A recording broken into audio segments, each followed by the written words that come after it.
పిరికి పంద. క్షత్రపురం రాజుకు శుభాంగుడని కొడుకుండేవాడు. అతను పసివాడుగా ఉండగానే పిరికి లక్షణాలు కనపరిచాడు.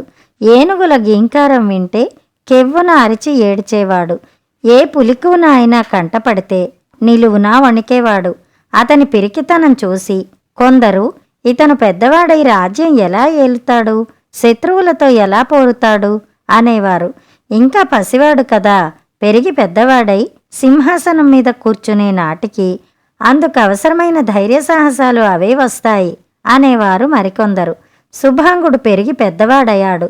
మంచి అందము, ఒడ్డు పొడుగు, తండ్రి కన్నా కూడా టీవీ అయిన విగ్రహము, బాహ్య లక్షణాలన్నీ అతనికి బాగానే అమరాయి. కానీ అతని పిరికితనం నానాటికి పెరిగింది కానీ ఏమాత్రమూ తరగలేదు. అతని ఆకారం చూసి ప్రజలు మన యువరాజు చేతిదెబ్బ తిన్నారంటే బందిపోటు మన రాజ్యం మీదకి మరి రాదు అనుకున్నారు. తీరా బందిపోటు వచ్చి పడేసరికి యువరాజు జాడ ఎక్కడా కనిపించలేదు. పెద్ద రాజే సైనికులను వెంట పెట్టుకు వెళ్ళి బందిపోటుతో హోరాహోరీ పోరాడి వాళ్లను తరిమి కొట్టి రావలసి వచ్చింది. అటు తర్వాత శుభాంగుడు ఎక్కడి నుంచో ఊడిపడి తాను వేటకు వెళ్ళానని, సింహాలతో హోరాహోరీ పోరాడి వచ్చానని ప్రగల్భాలు పలికాడు. అయినా అతని మాటలు ఎవరూ నమ్మలేదు. అందరూ అతన్ని పిరికి పందా అని పిలవసాగారు. అతనికి రాజభవనంలో ఆవగింజంత మర్యాద కూడా లేకుండా పోయింది. ఈ విధంగా అందరి అవమానాలను సహిస్తూ ఉండలేక ఒకరోజు శుభాంగుడు మంచి గుర్రాన్ని అశ్వశాల నుంచి తీసుకుని దానిపై ఎక్కి తాను ఎవరో తెలియని దేశంలో పరువుగా బతుకుదామని దేశం విడిచి వెళ్ళిపోయాడు. చివరికతను అస్తగిరి అనే నగరానికి చేరుకున్నాడు. అతను గుర్రం మీద రాజవీధి వెంబడి వస్తుండగా అస్తగిరి రాజకుమార్తె చారుమతి అంతఃపుర గవాక్షం నుంచి చూసి ఆ వచ్చేవాడు ఏ దేవలోకం నుంచో దిగివచ్చిన ఇంద్రుడిలాగున్నాడు గాని మామూలు మనిషిలాగా లేడు, అతనెవరో తెలుసుకురండి అని పరిచారకులను పంపింది. చారుమతి స్వయంగా చాలా అందగత్తె కావటమే కాక మంచి టీవీ బారు గల మనిషి. ఆమె శుభాంగుడు లాంటి వ్యక్తిని ఎన్నడూ చూసి ఉండలేదు. పరిచారకులు తిరిగి వచ్చి, దేవి, మీరు చూసిన వ్యక్తి ఛత్రపురం రాజుగారి ఏకపుత్రుడు అని చెప్పారు. చారుమతి వెంటనే తన తండ్రి వద్దకు పోయి ఛత్రపురం రాజకుమారుణ్ణి సగౌరవంగా ఆహ్వానించి అతిథి సత్కారాలు చెయ్యమని, తాను అతని భార్య కావాలని నిశ్చయించుకున్నానని చెప్పింది. అస్తగిరి రాజు పరమానంద భరితుడై శుభాంగుణ్ణి ఆహ్వానించి అతనికి తన కుమార్తెను పరిచయం చేసి శుభాంగుడికి చారుమతి పైన అనురాగం ఏర్పడినట్టు తెలుసుకుని ఆ ఇద్దరికీ వివాహం చేశాడు. ఛత్రపురానికి ఉన్నట్టే అస్తగిరికి కూడా బందిపోటు బెడద ఉంది. శుభాంగుడికి వివాహమైన కొద్ది రోజులకే అస్తగిరి నగరం పరిసరాలలో బందిపోటు దొంగలు వచ్చిపడి గ్రామాలు తగలబెట్టి పశువులను తోలుకుపోసాగారు. చారుమతి తన భర్త మీద అంతులేని నమ్మకం పెట్టుకుని, మీరు వెంటనే బయలుదేరి బందిపోటుకు గట్టిగా బుద్ధి చెప్పిరండి, మన సైనికులు సిద్ధమవుతున్నారు, ఇదిగో మీ కవచం, ఇవిగో ఆయుధాలు అన్నది. శుభాంగుడు వెలవెలపోతూ, నాకిలాంటి మాటలు చెప్పకు, బందిపోటుతో నేను యుద్ధం చెయ్యటమేమిటి, గాయాలు తగులుతాయి, ప్రాణం పోవచ్చు, నాకు కొట్లాటలంటే చెడ్డ భయం అన్నాడు. చారుమతి నిర్ఘాంతపోయింది. అతనంత పిరికివాడని ఆమెకు అప్పటిదాకా అనుమానమైనా లేదు. అతను హాస్యానికి అలా అంటున్నాడు అనుకుందామన్నా అతని ముఖంలో చచ్చే భయం కనిపిస్తూ ఉంది. ఆమె అతన్ని ఏమీ అనక తానే ఆపాద మస్తకము కవచం ధరించి కత్తి బల్లెము చేతపట్టి బయటికి ఉరికింది. తన భర్త కోసం వేచి ఉన్న గుర్రం మీదకి లంఘించి ఆమె గుర్రాన్ని దౌడి తీయించింది. యుద్ధానికి బయలుదేరడానికి సిద్ధంగా ఉన్న సైనికులు ఆమెను అనుసరించారు. బందిపోటుతో కొద్ది పోరాటం జరిగింది. కొందరు చావగా మిగిలిన వారు పారిపోయారు. వాళ్లు పట్టుకున్న పశువుల మందలు దొరికాయి. చారుమతి తన సైనికులతో సహా తిరిగి వచ్చింది. నగరంలో వారంతా బందిపోటుతో పోరినది రాజుగారి అల్లుడే అనుకుని అతన్ని చూసి అభినందించడానికి రాజభవనం దగ్గర గుమిగూడారు. చారుమతి గుర్రం దిగుతూనే మళ్లీ వస్తానన్నట్టు జనానికి చెయ్యి ఊపి అంతఃపురంలోకి దౌడు తీసింది. శుభాంగుడు తన గదిలో ఒక మూల కూర్చుని ఉన్నాడు. ఆమె తన కవచాన్ని విప్పుతూ, దీన్ని మీరు ధరించండి, మిమ్మల్ని అభినందించడానికి జనం బయట వేచి ఉన్నారు అంటూ తానే స్వయంగా అతనికి కవచం తొడిగింది. ఒక స్థిరస్త్రాణం మాత్రం పెట్టలేదు. అతన్ని చూడగానే జనం జయధ్వానాలు చేశారు.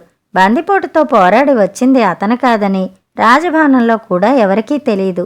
చారుమతి తమ్ములలో చిన్నవాడు మాత్రం అనుమానించి యుద్ధం చేసి వచ్చింది బావ కానే కాడు అని పెద్దవాడితో అన్నాడు. ఛీ ఊరుకో, ఎవరన్నా వింటే నవ్విపోతారు అన్నాడు చారుమతి పెద్ద తమ్ముడు. ఇంకోసారి యుద్ధం జరిగితే నేనన్నది రుజువు చేస్తాను చూసుకో అన్నాడు చిన్నవాడు. ఇది జరిగిన కొద్ది కాలానికే మళ్లీ బందిపోటు వచ్చి పడింది. చారుమతి తన భర్తను యుద్ధానికి పంపాలని మరొకసారి ప్రయత్నించింది. కానీ ఆమె ప్రయత్నం సాగలేదు. ఈసారి కూడా ఆమె కవచము ఆయుధాలు తీసుకుని గుర్రం ఎక్కి సైనికులను వెంట పెట్టుకుని వెళ్ళి బందిపోటును పరారీ చేసి తిరిగి వచ్చింది. ఆమె రాజభవనం నుంచి గుర్రాన్ని దిగుతుండగా ఆమె చిన్న తమ్ముడు ఆమె పాదానికి చిన్న గాయం చేశాడు. అది గమనించకుండానే ఆమె లోపలికి వెళ్ళిపోయి తన కవచం విప్పి భర్తకిస్తూ తన పాదానికి అయిన గాయాన్ని చూసుకుని, మీ కాలికి కూడా గాయం చేసుకోండి, లేకపోతే అందరూ నిజం తెలుసుకుంటారు అన్నది. అమ్మో గాయమే, రక్తం వస్తుంది అన్నాడు శుభాంగుడు. చారుమతి తన చేతిన ఉన్న బల్లెంతో అతని పాదాన్ని పొడిచింది. శుభాంగుడు కేకపెట్టి విహ్వలుడైపోయాడు. ఈపాటి గాయానికి అంతలా దిగులు పడనవసరం లేదు. మీరే వెళ్ళి బందిపోటును ఎదిరించి వచ్చారని అంతా అనుకుంటున్నారు. అది అబద్ధమని తెలిస్తే మీకు కలిగే అపఖ్యాతి ఎంత దారుణమైనదో ఆలోచించండి అన్నది చారుమతి. శుభాంగుడు తన భార్యను తిట్టుకుంటూ కవచం ధరించి ప్రజలకు తన ముఖం చూపించి వారి ప్రశంసలు అందుకుని తిరిగి వచ్చేశాడు. చారుమతి చేతిలో ఓడిపోయిన బందిపోటు వారం తిరక్కుండానే తమ రాజును పెద్ద సేనను వెంటపెట్టుకుని యుద్ధానికి వచ్చింది. ఈసారి పెద్ద యుద్ధమే జరుగుతుంది. మన సేనలకు నాయకత్వం వహించి మీరు యుద్ధానికి వెళ్ళక తప్పదు. వెనకటిలాగా ఈసారి ప్రజలను మభ్యపెట్టడం సాధ్యం కాదు అన్నది చారుమతి శుభాంగుడితో. నాకు యుద్ధం మాట చెప్పకు. మన సేనలకు నేనే నాయకత్వం వహించాలని ఎక్కడుంది? మీ తమ్ముళ్లలో ఎవరినన్నా వహించమను. నేను యుద్ధానికి పోయి చావాలని నీ కోరిక అన్నాడు శుభాంగుడు. చారుమతి కొంచెం ఆలోచించి, సరే అయితే ఒక పని చెయ్యండి.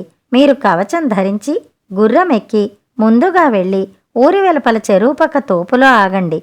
నేను అడ్డదారిన వచ్చి మిమ్మల్ని కలుసుకుని మీ కవచం నేను వేసుకుంటాను. సేనలను కొంచెం వెనకగా బయలుదేరి రమ్మని కబురు చేస్తాను అన్నది. శుభాంగుడికి ఈ ఏర్పాటు నచ్చింది. ఒకవేళ తన భార్య అడ్డదారిన రాకపోయినా తాను తోపులో దాక్కుని యుద్ధం తప్పించుకోవచ్చు. రాజభవనంలోనే ఉంటే ఆ అవకాశం లేదు. ఒకరు కాకపోతే మరొకరైనా తన్ను యుద్ధానికి బయలుదేరి తీయవచ్చు. శుభాంగుడు కవచం ధరించి బయటికి వచ్చాడు.